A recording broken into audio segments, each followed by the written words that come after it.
Dans ton cœur, commence à élever la voix, prie, demande à Dieu de t'accorder cette grâce, que tu ne viennes pas dans sa présence et que tu ne sortes pas tel que tu es venu. Amen. Éternel Dieu de grâce, je t'élève encore ce matin, Père. Seigneur, merci pour ce peuple que tu t'es choisi ce matin. Seigneur, tu les as permis au Seigneur Jésus de se lever au Père éternel pour se rendre dans ces lieux. Seigneur, tu es le Dieu tout-puissant, Papa. Tu es le Dieu qui est assis sur son trône. Ce matin encore, nous venons au-devant de ton trône de grâce pour écouter au Seigneur Jésus ta parole. Saint-Esprit de Dieu, prends le contrôle. Mets les mots dans ma bouche. Que toi, ce soit élevé encore ce matin. Et que moi, je m'efface. Que chacun de nous puisse trouver sa part ce matin dans cette parole. Que Seigneur, que tu accordes encore la grâce. Que tu accordes encore la grâce à quelqu'un ce matin. Est-ce que tu peux prier pour moi là où tu es? Commence à demander à Dieu. Utilise encore le vase que tu t'es servi ce matin. Bien-aimé, je suis un simple canal que Dieu utilise. Me tenir à la chair n'est pas possible par moi-même. Mais c'est Dieu qui permet cela. Je ne suis qu'un simple canal. Je peux élever la voix et prier pour moi. Saint-Esprit, je m'abandonne entre tes mains. Accorde-moi la grâce. Mets les mots dans ma bouche. Manifeste ta puissance, témoigne ta grâce encore. Alléluia. Est-ce que nous pourrons acclamer Jésus?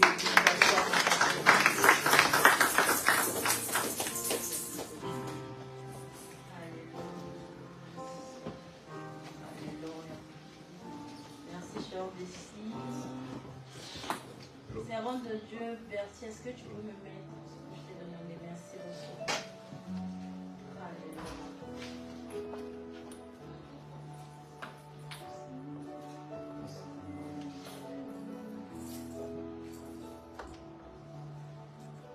Amen. Waouh, quelle grâce. Le Saint-Esprit me donne un thème pour vous ce matin. Amen. Je ne sais pas ce que je vais vous dire ce matin. Et qui puisse me conduire. Alléluia. Le thème de ce matin, je vais l'intituler les marques déposées des fils selon le cœur de Dieu. Amen. Les marques déposées des fils selon le cœur de Dieu. Alléluia. Amen. Lorsque quelqu'un crée une marque, cette personne fait quoi pour protéger cette marque? Amen. Est-ce qu'il y a des gens ici qui représentent les marques de Jésus-Christ? Parce que ce matin, cette parole s'adresse enfants qui sont prêts à être les marques déposées des fils de Jésus-Christ. Amen. Les enfants de Dieu selon son cœur. Alléluia. Seigneur, merci. Merci parce que ce matin, tu vas accorder la grâce à quelqu'un de discerner. Alléluia. La Bible déclare que les fils d'Isaacar savaient distinguer le temps. Amen. Nous approchons un grand temps de consécration au mois d'avril. Amen. Cette parole s'adresse aux consacrés et aux frères et sœurs qui sont ici, qui font leur marche avec le Seigneur. Parce que chaque chose a son temps avec Dieu. Amen. Un moment arrivera aussi, viendra votre tour d'être consacré en tant que ministre de Dieu. Amen. Mais il faut un cheminement pour cela. Alléluia. Pour être vraiment une marque déposée d'un fils selon le cœur de Dieu. Alléluia. Cela commence d'abord par l'obéissance. Amen. Nous allons lire la parole de Dieu.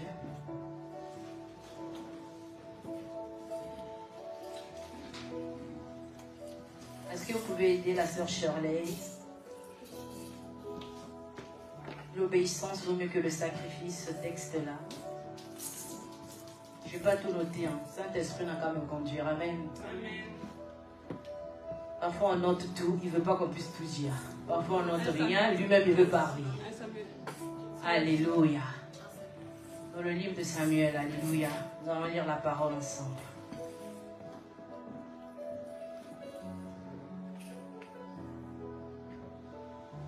Alléluia. 1 Samuel 15, le verset 22. La Bible déclare, Samuel dit, l'Éternel trouve-t-il du plaisir dans les holocaustes et les sacrifices, comme dans l'obéissance à la voix de l'Éternel?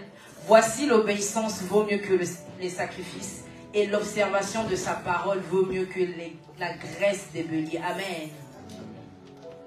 Ici, le Seigneur veut nous rappeler quelque chose, que dans notre marche avec le Seigneur, la première chose, là je dirais c'est un ordre qu'il nous donne, que l'obéissance vaut mieux que le sacrifice. Nous pouvons tout faire. Si nous ne sommes pas obéissants, nous ne pouvons pas percer avec Dieu. Amen. Amen. Il y a certaines grâces que nous pouvons passer à côté à cause de la désobéissance. Alléluia. Nous allons prendre l'histoire de Esther. Amen. Esther, c'est une jeune fille qui avait ses parents avant.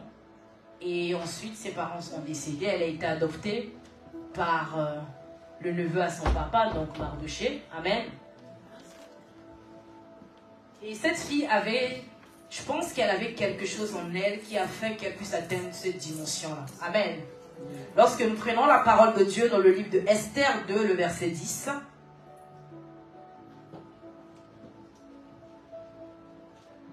Esther est arrivée dans un territoire là où elle n'était même pas. Dans sa tête, je pense qu'elle se disait, elle ne peut pas avoir la grâce de percer dans ce domaine-là. Elle ne peut pas avoir la grâce de percer dans ce territoire-là. Mais Dieu est tellement merveilleux. Amen. Elle a été élevée. Le moment est venu lorsque la reine Vashti a refusé de venir se présenter devant le roi. Le roi a demandé que cela se passe pour ceux qui connaissent l'histoire d'Esther. Sinon, je vous conseille de lire tout le livre d'Esther 2. Amen. Là, vous allez comprendre l'histoire. Moi, je vais un peu survoler, un peu pour aller à l'essentiel. Donc, le livre d'Esther 2, verset 10 nous dit, Esther ne fit connaître ni son peuple, ni sa naissance, car Mardoché lui avait défendu d'en parler. Est-ce qu'on peut continuer? Au verset 11, s'il te plaît. Et chaque jour, Mardoché allait et venait devant la cour de la maison des femmes pour savoir comment se portait Esther et comment on la traitait. Et ce que Mardoché demande à Esther de faire, dans le livre d'Esther 2, le verset 10, Mardoché interdit à Esther de révéler sa vraie identité. Amen. Amen. Si Esther était désobéissante, elle allait révéler sa vraie identité. Esther n'aurait pas trouvé grâce aux yeux du roi. Amen. Et même le fait même d'obéir, lorsque nous continuons dans le livre d'Esther 2, le verset 12. Alléluia. La Bible déclare, chaque jeune fille allait à son tour vers le roi Ahasuerus, après avoir employé 12 mois à s'acquitter de ce qui était prescrit aux femmes. Pendant ce temps, elles prenaient soin de leur toilette, 6 mois avec de l'huile de myrrhe et 6 mois avec des aromates et des parfums en usage parmi les femmes. Amen. Cette fille-là, si elle était têtue, parce que je sais qu'en nous, les femmes, nous avons les gènes de la rébellion. Amen. Amen. On a ces gènes-là. Mais avec la grâce de Dieu, on peut dompter ces choses-là. Amen. Mais elle a été obéissante. Elle a suivi ce protocole-là. On a dit 12 mois. 6 mois, l'huile de myrrhe. 6 mois, les amours. C'était lent. Elle aurait pu bouder. Pourquoi je veux faire ça? Je suis déjà une belle fille. Pourquoi je vais commencer à mettre ces parfums? Mais elle a été obéissante à cette parole. Et cette parole-là a permis à Esther de l'introduire. Amen. Il y a certains secrets dans l'intronisation avec Dieu qui passent par l'obéissance. Amen. Si nous voulons aller loin avec le Seigneur, nous devons obéir. C'est le même secret dans le mariage. Est-ce qu'il y a des femmes qui aspirent au mariage ici? Si tu aspires au mariage, commence à travailler déjà l'obéissance. Commence à travailler cela. L'obéissance doit être ton caractère. Aucun homme n'accepte une femme impolie. Aucun homme n'accepte une femme têtue. Aucun homme n'accepte une femme qui lui tient tête. Ça, tu vas tourner en rond. Soit il va te perdre ton temps. Vous allez vivre ensemble. Il ne va jamais t'honorer devant tes parents ni devant Dieu. Parce que l'obéissance là, lorsqu'il va te dire fais ça, fais ça. Parce que tu rentres dans sa famille. S'il te dit dans ma famille on marche comme ça. Et que toi derrière, tu fais l'inverse. Il ne va pas tolérer cela. Alléluia. J'avance. Merci Seigneur. Jésus. Donc Esther obéit de prendre soin de son corps conformément à la règle en vigueur par les femmes. C'était une règle qui était fixée. Je ne sais pas, les autres femmes qui sont passées là, est-ce qu'elles ont appliqué les choses comme il faut? Parce que Esther, elle n'est pas passée la première. Elle est passée en 8e position. Donc ceux qui sont passés la première fille, 2e, 3e, 4e, 5e, 7e, jusqu'à la 8e. Qu'est-ce qu'elle avait de plus que ses précédentes? Question. Qu'est-ce qu'elle avait de plus? Elle avait quelque chose de Dieu en elle. Amen. Amen. Elle avait un caractère en elle. Et ce caractère-là était l'obéissance, bien aimé. Amen. Amen. Alléluia. Lorsque nous avançons dans le livre d'Esther 2, toujours le verset 17, la parole nous dit, le roi aima Esther plus que toutes les autres femmes. Et elle obtint grâce et faveur devant lui, plus que toutes les autres jeunes filles. Il mit la couronne royale sur sa tête et la fit reine à la place de Vashti. Amen. Amen. Tu veux avoir une couronne? Marche dans l'obéissance. Tu veux obtenir faveur, grâce aux yeux de Dieu? Marche dans l'obéissance. Tu veux grandir dans ton ministère? Marche dans l'obéissance. Tu veux impacter un peuple? Marche dans l'obéissance. Alléluia. Esther, elle n'aurait pas fait, elle n'aurait pas trouvé faveur aux yeux du roi Azurus. Autant de femmes. Et ça défilait, hein? Ils rentraient là, chacun rentre. Le lendemain, oh là là. Je suis sûre même, elle était en 8e position, elle se disait, ah, est-ce que j'aurais vraiment cette chance-là d'être prise? Est-ce que vraiment ce roi-là va me regarder? Il y a déjà 7 qui sont passées devant. Elles sont sorties de l'autre côté. Parce que quand tu sors de l'autre côté, c'est qu'on ne t'a pas gardé. Mais elle, elle a trouvé grâce. Parce qu'elle a obéi au protocole divin. Amen. Le protocole divin nous introduit dans la royauté. Amen. Le protocole divin a permis à Esther d'être couronnée reine. Alléluia. S'il y a une femme qui veut être couronnée ce matin, s'il y a une femme qui veut être couronnée dans le mariage, apprends à respecter le protocole. Amen. Amen. Tu as besoin du mariage, tu aspires au mariage, il y a un protocole à suivre. Les hommes ne sont pas bêtes. Un homme, quand tu regardes une femme, qui sait s'il va faire un long chemin avec elle, s'il va faire un petit parcours, s'il est là pour jouer avec toi. Mais il est là, il regarde le terrain, il tâte. N'oublions pas, les hommes, les premières personnes avec qui ils s'identifient en premier, c'est d'abord leur maman et ensuite leur sœur. S'il a vécu avec sa maman, que sa maman était une femme soumise, il attend d'avoir une femme soumise dans sa maison. C'est normal, parce que lorsqu'il va avoir Automatiquement, s'il a une copine, il va commencer à comparer automatiquement cette copine-là à sa mère. C'est normal, la loi de la comparaison. Elle est naturelle. Mais c'est ça d'abord. C'est son premier modèle, je dirais. Avant de continuer. Alléluia. Oh Seigneur, merci parce que ce matin, tu parles à quelqu'un ce matin. Merci parce que tu ouvres les oreilles. Tu disposes les cœurs parce que ce peuple a besoin d'avancer avec toi. Cela n'est que possible par l'obéissance. Alléluia. Bien-aimé, l'obéissance n'est pas un sujet qui passionne les foules. Amen. C'est pas facile d'obéir, c'est dur. Mais les bienfaits qui en découlent, la justice, la paix et la joie, par le Saint-Esprit sont plus grands que n'importe quel sacrifice ou souffrance. Amen. Que nous pouvons subir lorsque nous recevons la parole de Dieu et décidons de suivre ses commandements. Les commandements de Dieu sont là. Nous sommes obligés d'obéir. Lorsqu'on suit les commandements de Dieu, nous obéissons à sa parole. Amen. Dieu ne force personne à obéir. Alléluia. Il ne va pas venir te tirer, obéis. Il libère sa parole. Si tu as compris, gloire à Dieu. Mais il ne va pas courir après toi. Alléluia. Amen. Je vais continuer. La deuxième marque, c'est l'humilité. Nous allons prendre le livre de Proverbes 22, le verset 4.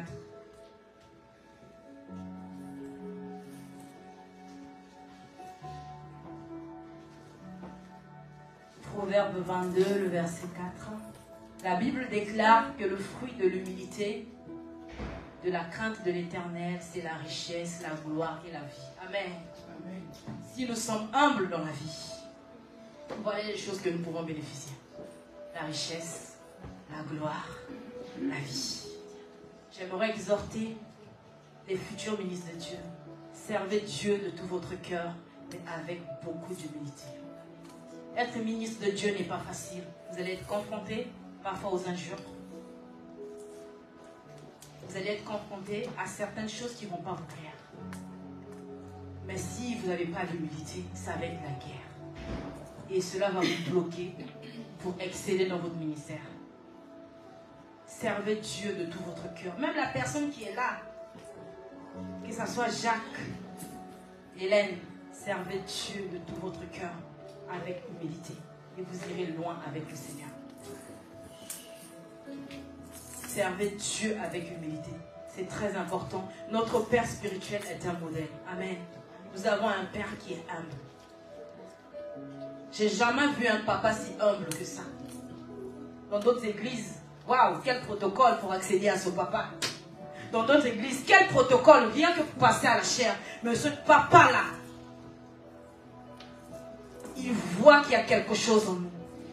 Et tellement qu'il sert Dieu avec humilité, il se dit qu'il doit nous donner une chance. De pouvoir passer à la chair. Et lorsque tu as cette grâce de pouvoir passer à la chair, ne gâche pas ça. Parce que la personne qui te donne sa chair, tu es cher à ça. Ce n'est pas donné à n'importe qui de passer à la chair.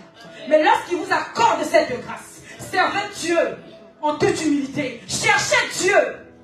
Les combats vont se lever. Servir Dieu n'est pas facile. Je peux vous dire, j'en ai fait la preuve. Je sais ce que j'ai vu. Je sais ce que j'ai vu avec Dieu. Mais c'est la grâce de Dieu. Ça ne fait pas 10 ans que j'évolue dans Shekinah. Mais en peu de temps, Dieu a vu mon cœur, ma disposition, les sacrifices. Et c'est Dieu qui m'a introduit. Je ne me suis pas introduit par moi-même. C'est Dieu qui m'a accordé cette grâce. Amen. Moi, je suis venue à Shekinah, j'étais étudiante à l'époque. Je peux vous dire, les études infirmières, ce n'est pas facile. Étudiante, j'étais seule avec mes enfants. J'ai élevé mes enfants. Et en même temps, je faisais des études. Je suis arrivée à Shekinah. Il y avait un rythme un peu soutenu. On était là le mardi, l'intercession. Le vendredi, on est là. Le samedi, on est là. Le dimanche, on est là. Et ensuite, je dois rentrer parfois à la maison. Soit je quitte l'église, je vais directement en stage. Et je continue à chercher la face de Dieu. Je n'étais même pas encore consacrée. Mais mon cœur était disposé à faire l'œuvre de Dieu. Amen. Je servais Dieu de tout mon cœur. Je le cherchais. Parce que la Bible déclare, vous me cherchez. Vous me chercherez de tout votre cœur. Et je me ferai trouver. J'ai cherché le Dieu de l'apôtre Franck Ibarra. Et ce Dieu-là, je l'ai trouvé sur mon chemin. Ce Dieu qui n'échoue jamais. Ce Dieu qui a changé l'histoire de ma vie. Ce Dieu qui m'a donné une identité. Lorsque j'ai disposé mon cœur à faire son œuvre. Servant Dieu en toute humilité. Si vous ne le servez pas en toute humilité, je vous jure, je suis à la chaîne. Même si tu as l'huile sur la tête, tu ne vas pas impacter les peuples. Tu ne vas impacter personne. Parce que le combat va être rude, je vous rassure. Mais préparez-vous. Ne baissez pas les bras. Cherchez Dieu. Priez. Jeûnez. Il est très important de demeurer dans la présence de Dieu. Servez Dieu avec humilité. Respectez les personnes qui viennent. Que ça soit un enfant. Dans le ministère, il y a le respect des aînés. Même si tu es plus âgé que cette personne, mais cette personne a été ordonnée avant toi. Il faut être humble. Honorer l'onction des aînés. C'est très important. Amen. Servons Dieu avec humilité. L'orgueil ne nous emmène pas quelque part. Moi, ce que j'aime avec papa, papa c'est quelqu'un qui est très dur. Bientôt vous allez être ministre de Dieu, vous allez comprendre. Lorsqu'on est ministre, il est très très dur avec nous. Mais si tu n'es pas humble, que tu mets l'orgueil devant, tu vas t'énerver, tu vas hausser le temps à ce père. Et tu vas gâcher ta vie, tu vas gâcher la grâce qui est en nous. Mais si tu es humble, tu dis non, au fond de toi, tu te dis ce que le Père est en train de dire là, il sait pourquoi il me le dit. Je le prends bien, je fais les choses et j'avance. Ça va arriver, papa, il peut vous envoyer un message. Mais il le parle, hein, il le dit vraiment à un temps, c'est impératif, il n'y a pas de s'il te paye, il n'y a rien. Mais tu le prends comme ça, c'est un père qui a parlé. Tu fais tes trucs, tu obéis. Tu fais les choses. Amen. Amen. Et Dieu va vous propulser. Alléluia. Amen. Oh Seigneur Jésus, merci. Alléluia. Dans le livre de Sophonie 2, le verset 3, la Bible déclare: cherchez l'Éternel, vous tous humbles du pays, qui pratiquez ses ordonnances, recherchez la justice, recherchez l'humilité. Peut-être serez-vous épargnés un jour de la colère de l'Éternel. Amen. Ça, c'est pas moi qui le dis, c'est la parole de Dieu qui le dit. Donc, ça veut dire que cherchez l'Éternel, vous tous humbles. Donc, si tu n'es pas humble, tu vas aller chercher Dieu pourquoi? Si tu es orgueilleux, c'est que tu connais tout. Dieu va te dire, fais ça. Tu vas dire à Dieu, non, non, non, non, non, non, non. Moi, je suis contre ta parole. Là. Moi, je veux ça. Là. Tu vas mourir cadeau, comme disent les livreurs. Alléluia. Bien aimé, il faut servir Dieu avec humilité. C'est une chose importante à demander au Saint-Esprit. Tous les jours dans tes prières, tu peux être là, Saint-Esprit, façonne mon caractère. Façonne mon caractère. Ça peut être ta prière de tous les jours. Brise mon orgueil. Brise mon orgueil. Parce que nous devons nous approcher de Dieu avec beaucoup d'humilité. Allez. Amen. Comme l'ont fait les 24 vieillards. Amen. Les 24 vieillards, ils avaient leur couronne sur la tête. Ils se sont approchés devant le trône de Dieu. Avant même de se prosterner, qu'est-ce qu'ils ont fait? Ils ont pris les couronnes. Ils ont jeté. Et ils se sont humiliés. Alléluia. Amen. Amen. Dieu est bon. Pour l'histoire des 24 vieillards, c'est dans le livre de Apocalypse 4:10. Pour ceux qui doivent prendre les références, s'il vous plaît. Je vais noter. Je vais avancer. Alléluia. Seigneur, merci. Dans l'humilité, nous pouvons compléter aussi la fidélité. Amen. Lorsque nous faisons l'œuvre de Dieu, non seulement nous devons être humbles, nous devons aussi être fidèles. Amen. Fidèles dans les hauts, fidèles dans les bas. Parce que la vie n'est pas un long fleuve tranquille. Il y a des mouvements. Mais tant que tu es fidèle à ce Dieu-là, Dieu, il n'abandonne personne. Amen. Il y a des moments parfois dans la vie, on peut se dire, hey, le Dieu que je sers depuis là, il m'a abandonné. Ce Dieu que je sers, il ne fait rien. Moi aussi, je vais laisser tomber. Mais c'est le moment où le diable te guette. Il n'attend que ça. Quand tu vas venir de l'autre côté, il te récupère. Restons fidèles à Dieu, quelles que soient les saisons. quelles que soient les situations, restons fidèles à Dieu. Amen. Restons fidèles à Dieu. Ne demeurons pas fidèles à Dieu parce qu'aujourd'hui Dieu m'a béni, je vais être fidèle à lui. Aujourd'hui Dieu m'a mis dans le mariage, je vais être fidèle à lui. Non! Même quand tu n'as rien, reste fidèle à Dieu. Amen. C'est très important la fidélité. Nous allons prendre un autre point, la soumission.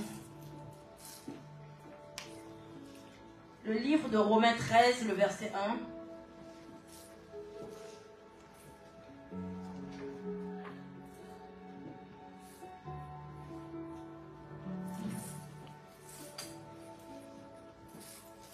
La Bible déclare dans le livre de Romains 13, le verset 1, que toute personne soit soumise aux autorités supérieures, car il n'y a point d'autorité qui ne vienne de Dieu, et les autorités qui existent ont été instituées de Dieu. Amen. Nous sommes dans une église, comme on dit, toute autorité vient de Dieu. Ce que je disais tout à l'heure, nous devons nous soumettre aux autorités supérieures. Amen. Dans une église, dans la société, dans nos lieux de travail, il y a une hiérarchie à respecter. Amen. Quel que soit leur âge, quel que soit leur niveau d'études, quelle que soit leur situation sociale, il y a une hiérarchie à respecter. Amen. Moi, je suis dans le milieu hospitalier, il y a un protocole à respecter. Amen. Lorsque j'arrive dans un service, il y a un chef de service. Amen. On a un médecin. Lorsqu'on reçoit un malade, le médecin il passe, il fait son diagnostic, il fait une prescription. Nous, on prend le relais des infirmiers. Donc on applique la prescription du médecin. Donc on a le rôle propre de le rôle par rapport à la prescription médicale. Amen. Il y a un protocole. Est-ce qu'en tant qu'infirmière, je vais aller prendre le patient, commencer à faire une ordonnance pour lui donner des médocs, tout? Non, c'est pas ma place. C'est pas ma place.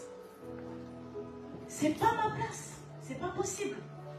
Même si, parfois, nous, à force d'être dans un service, on peut reconnaître certains symptômes d'un patient qui vient. Mais on n'a pas le droit d'établir un diagnostic. Parce que cela ne revient pas. C'est pas mon rôle. J'attends le médecin qui arrive, il fait sa prescription et j'applique. Amen. Amen. Alléluia. Amen. Chaque personne désirant être utilisée par Dieu doit être prête à abandonner ses plans. Alléluia. Et ses désirs pour accomplir sa volonté à l'exemple de Jésus. Waouh. Waouh, Jésus est le véritable exemple de la soumission. Amen. Il avait tout. Il avait tout. Il pouvait être orgueilleux, mais il ne l'a pas fait. Il avait tout. Mais c'est un exemple à suivre. Alléluia. Parfois, pour que Dieu puisse être glorifié, vous serez appelé à soumettre votre volonté humaine. Amen. Pas facile, mais incontournable. Le but est d'assujettir votre ambition personnelle à celle de Dieu. Chacun de nous a ses ambitions. Mais à un moment donné, les ambitions de Dieu passent avant. Amen. Travailler, c'est une bonne chose. Je n'interdis personne d'aller travailler. C'est une bonne chose. Il y a certaines ambitions qu'il faut faire passer Dieu avant. Amen. Il faut se soumettre à la volonté de Dieu dans certaines choses. C'est très important. Je me rappelle au début quand j'ai commencé ma prise de poste. Je faisais des 12 heures de poste. J'étais fatiguée, je rentrais, j'étais sous le rotule et tout. À un moment là, on me programmait les week-ends. Et une fois, Soraya est venue avec Thierry à la fête de l'école de ma fille. J'ai dit à Thierry et Soraya, et du moins j'en peux plus avec ce travail. Travailler le samedi et le dimanche. On me prend tout ce que j'ai. J'ai dit, on me prend tout ce que j'ai. J'aime tellement faire l'œuvre de Dieu. Je vais arrêter ce travail. Peu importe le salaire qu'on me paye. J'ai dit, je vais abandonner. Mon travail était énorme. Le salaire que je touchais était énorme sur les réseaux. Mais je gagnais beaucoup. À À un moment donné, j'ai dit non, stop. J'arrête. Parce que faire l'œuvre de Dieu avait tellement pris une place importante. Parce que je me suis dit, le diplôme que j'ai, c'est Dieu qui a permis que je puisse l'avoir. Il m'a donné la force de me lever tous les matins, de faire les 3 ans d'études. Il a veillé. Mais si, en me donnant ce travail, cela m'empêche de faire son œuvre, ça ne m'arrange pas. J'ai dit non. J'ai dit, moi, je pense que là, je vais arrêter. Même si j'ai des ambitions, parce que je me disais, bon, avec ce salaire, je peux faire mon achat de ma première maison. Je peux financer ma voiture parce que je passais déjà mon permis. Mais j'ai renoncé à ces choses-là. Je parlais même à l'époque, Soraya travaillait à la banque à Lille. Je dis, est-ce qu'avec un tel salaire, je peux accéder à un prêt pour un prêt immobilier? Elle m'a dit, si, ça peut passer. Mais j'ai renoncé à ça parce que ça ne correspondait pas à ce que je voulais. Parce que j'aime tellement faire l'œuvre de Dieu. Parce que sans Dieu, ma vie n'a pas de sens. Sans Dieu, je ne suis rien. Ce Dieu-là m'a donné un nom. Ce Dieu-là m'a pris de la boue. Il a fait de moi la femme que je suis aujourd'hui. Donc je ne peux pas avoir un travail qui va m'empêcher de faire l'œuvre de Dieu. Ça, je refuse. Ma prière que Dieu me donne un travail qui me permette de faire son œuvre en même temps. Hier, je parlais même avec papa. J'ai dit, papa, travailler au laboratoire, c'est bien. Mais ça ne m'arrange pas parce qu'il y a mes contraintes aussi familiales. Il y a la petite qui doit aller à 8h30, mais le laboratoire doit commencer à 6h. Et tout. Et à côté aussi, pour l'église, ça va être un peu... Ça va être, c'est vrai, pratique. Pour moi, il y a des samedis, je ne pourrais pas. J'ai dit, papa, je suis en train de voir, est-ce que c'est possible que je bascule en équipe de nuit, que je travaille les nuits? J'ai dit, parce que là, j'ai fait un test. Je viens tous les jours à la veillée ici, je laisse mes enfants seuls. Et quand je rentre, mes enfants sont bien, tout se passe bien. Pourquoi pas postuler pour un poste d'IDE de nuit? Et comme ça, au moins, je rentre le matin, je peux venir à l'église, je peux venir au culte, faire ce que je veux, et le soir, je travaille. J'ai dit à papa, il faut prier pour moi, pour ça. Amen. Amen. Seigneur est bon. Je veux chuter, alléluia. Il y a beaucoup à dire, mais je pense que l'essentiel est dit. Amen. Donc, pour finir, je voulais dire ceci, que l'obéissance, l'humilité et la soumission sont des ressorts pour nous propulser dans la royauté. Amen.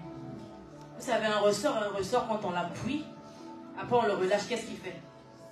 Il remonte, le ressort. C'est la même chose.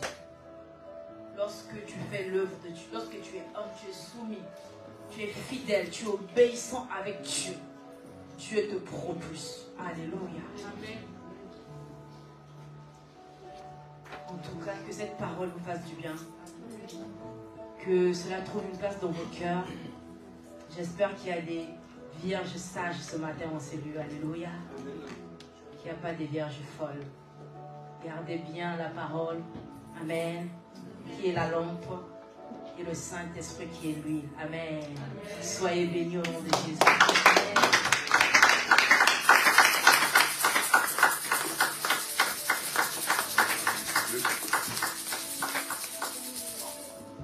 Alléluia. Amen. Vous avez été bénis? Qui a été béni ce matin? Alléluia. J'ai été béni aussi et ça m'a profondément touché aussi que la sœur bienvenue, elle continue à monter comme un aigle. Amen. Que Dieu soit glorifié. Et on va acclamer très fort aussi Papa Ibarra.